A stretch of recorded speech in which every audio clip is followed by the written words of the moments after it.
Last year's beaten finalist Richard "Frog" Holmes should restore confidence among Jamaican boxing fans when he faces Michael Breton of Canada in Wednesday's fourth preliminary round match of the Ryan and Nephew Contender Series at the Chinese Benevolent Association.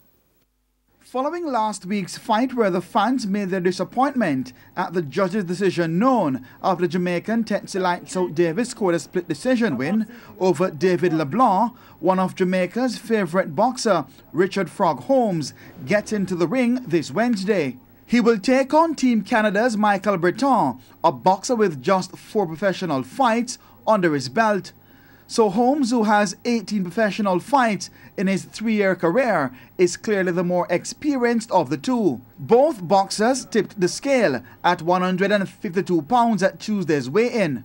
The Canadian was prevailed in just one of his 4 fights as hit the canvas twice in his short professional career. He said maybe my record is not good right now, but I come here for the challenge, and I'm pretty sure that I want to improve myself here, and I have nothing to lose here, so I'm coming to fight.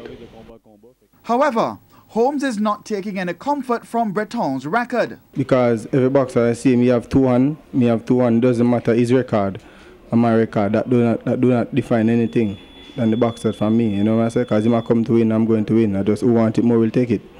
On the other hand, Breton has done his homework on the boxing style of Holmes. I watched this guy fight. He's got a lot of speed, so I'm going to get in his game, going to be in his face, so I'm going to slow him down to bring him to my pace, and from there, we'll see what's going on.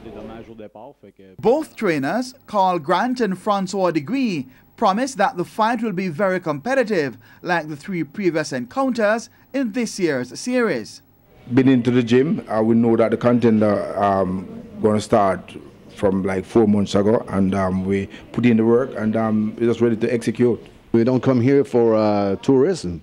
We come here to fight. This is why we signed a contract, to give him a good show for the contender. We know that it's a reality show, so we want to put the best that we have for the people watching it. Jamaica lead the series 2-1 and will look to extend their advantage on Wednesday night.